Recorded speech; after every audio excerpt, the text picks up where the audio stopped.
you missed an exciting game. What turned out to be, and she's like, whatever.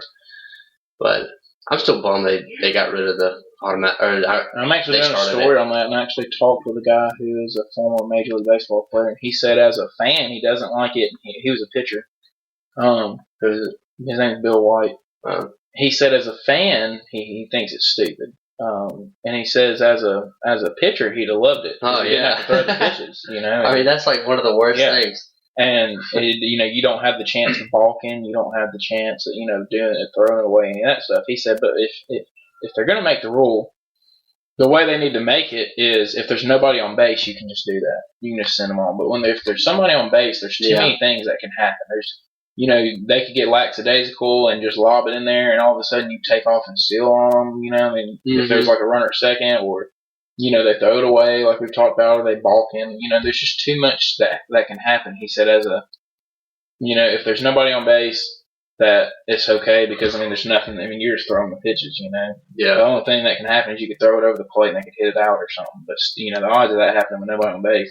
It's when somebody's on base that people kind of make mistakes because they're so worried about that guy. But I think it's a stupid rule. That's why I'm writing a paper on it. That's why I had to talk to him about it. Yeah, I could buy into that.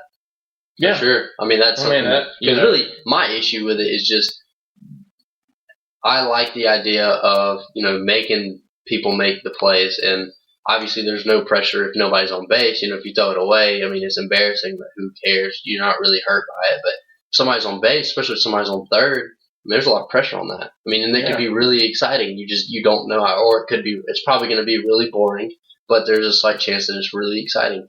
And it just takes away from the game. Right. Right. It does. Well, I think that about does it for us this week, guys.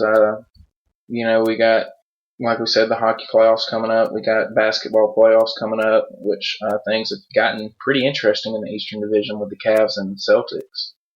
Celtics have made a big push at Cleveland. Cleveland's really not playing well, so we'll talk about that next week. But college basketball's done. Kind of upset about that, but you got the hockey playoffs coming up, and I'm really glad that Major League Baseball started right when college basketball ended because I do enjoy watching it, and I know Tripp does too. But got a good bit going on.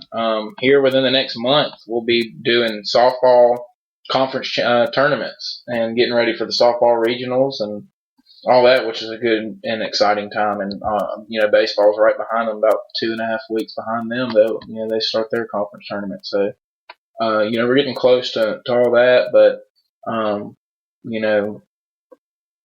we enjoyed this episode. We hope you guys enjoyed it too, and we will see you next week.